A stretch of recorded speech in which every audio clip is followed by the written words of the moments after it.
Dobrý ráno, Jimmy. Mluvil jsem chvíli se strejdou Rukusem, chudák skoro ani neudrží telefon. Řekl, že dneska to určitě nepůjde, ale mám rozkazy ti ukázat to nejlepší, co Woodcrest nabízí. A proč ne? Naskoč Toby a jedeme. I love you like coons love chicken. I love you like Jews love penny pension. I love you like OJ love white women. I love you like gooks love communism. I love you like niggers love welfare. Love you like black girls love to wear fake hair. Love you like chinks love math and sneaking. I love you like jungle bunnies love sleeping. Well, buddy, can't you see? You're all right with me. You're a man's man.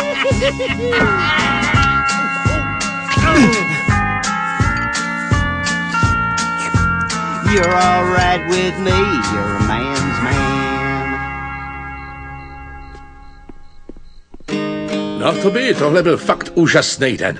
Svět potřebuje víc bělochů, jako seš ty, Jimmy. Amerika vůči negrům vyměkla. Dokonce jednoho zvolili prezidentem. To tě musí pěkně srát, že? Jo. Znám dost lidí, podle kterých celý dny jen sedím a nedělám nic jiného, než nenávidím negry. To já dělám. Ale je těžké se zlobit, víš? Neber to špatně, věřím v bílou nadvládu a tak, ale obecně jsem šťastný člověk. Víš, na co liberálové a lidé bojující za práva barevných nepřišli? Že nejde o barvu kůže. Vůbec nejde o opičí rty nebo o to, jak vyslovujete písmeno R. Nebo o to, že mají v mozku hovno. Správně. Jde přece o přístup k životu. Člověk neovlivní, jakou má barvu kůže, ale ovlivní to, jak se chová. Kdyby všichni černoši byli jako ty, to by tvrdě pracovali a nestěžovali si na každou blbost. Neměli bychom s nimi žádný problém. No, už bych měl jít. Ještě je brzo, můžem si pustit nějaký film, nebo ti udělám ještě nějaký jednohubky. Ne, moc mě rozmazluješ. Zítra večer musím letět zpátky. Myslíš, že bych si mohl promluvit s panem Rukusem, než odletím? No, můžeš to říct mně a já mu to pak rád vzkážu. Týká se to totiž jedné obchodní nabídky, kterou si jistě rád poslechne. No, dobře, já se vynasnažím. Fajn, no, tak já vyrazím. Jasně. Přeju dobrou noc, Jimmy.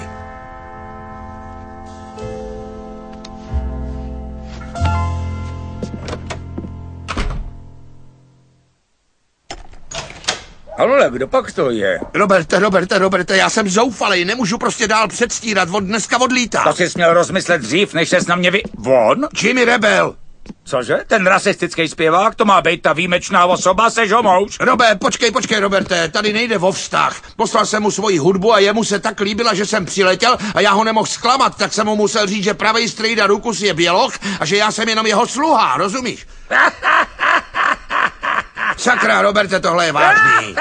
Roberte, chce mluvit s pravým strejdou Rukusem. Máte něco společného s mojí nahrávkou? Tohle je ta nejblbější pakárna, co jsi mohl vymyslet. Proč ti mám pomáhat? Mám sny jako každý jiný. Chci dělat krásnou, úžasnou rasistickou hudbu pro bělochy celého světa. Tohle je moje šance. Ty a já nesnášíme negry, tedy aspoň já. A já se nebojím říct, Roberte Freemane, že tě nenávidím mnohem míň, než všechny ostatní negry na zemi. Bůj bože, už je tady, dělej honem do pokoje, jdi do pokoje. Nezapomeň, že seš běloch a máš nigerijský opičí spalničky. Tebe pryč, tebe taky, opičák Obama. Klid, Rukusi, jen klid. Nazdárek, Toby. Jak se má pacient? Nemocnej a nakažlivej, ale trval na tom, že přijdeš a promluvíte si spolu. Prosím. Pane Rukusi, už je tady pan Rebel. Zdravím, kolego.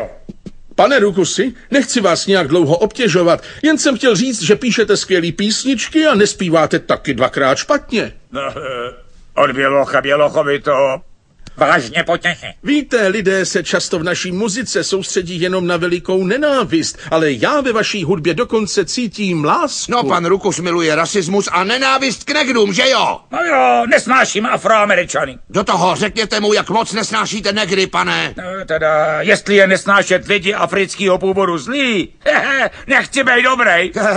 S vaším svolením bych rád nahrál vaši písničku.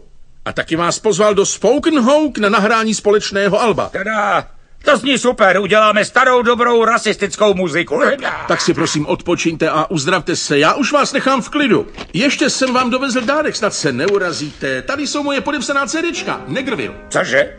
Ženská na podpoře a chlápek v Cadillacu. Pomoc obklíčili mě negři. Nenechte svý černý adoptivní děti vyrůst negry. Očím smíchy z negrů. Nebezpeční negři. Černý nohy v getu. Děcka na kreku. Negři, nešukej mi manželku. A negři nechcípli. Oni tak smrdějí normálně.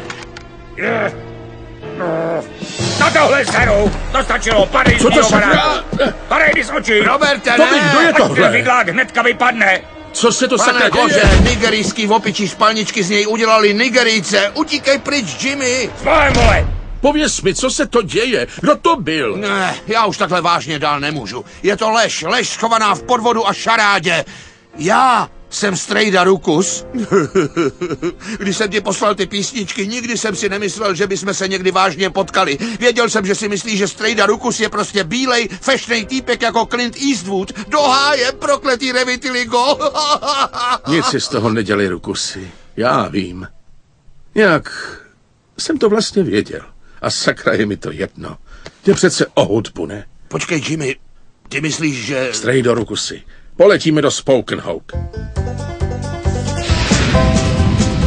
Toto je Spoken Hawk. Klenot jihu. Negři jsou k hovnu. Středem našeho obchodního modelu je takzvaná skupina radikálních rasistů. To je naše stabilní posluchačstvo, to je Tim a Casey. Ahoj. Navíc si děláme vlastní distribuci a ignorujeme Židy, takže nám to docela vydělává. Tak lidi, jak víte, před pár dny jsem odletěl za člověkem, který napsal tu skvělou píseň. No a našel jsem ho. Pozdravte, Strejdu Rukuse. Zdravím, dobří bílí lidé. Jak se máte? Je to negr a nesnáší negry. A já s ním budu točit nový album.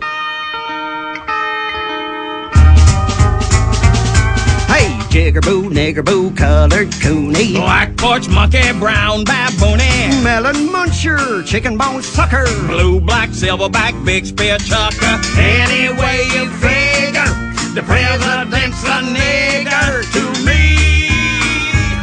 Super! Hele, další budu zpívat já. Do toho, Rukusy. Taco, brown bread, jungle bunny. Ghetto guru, government honey. Chocolate cricket, spooky niglet.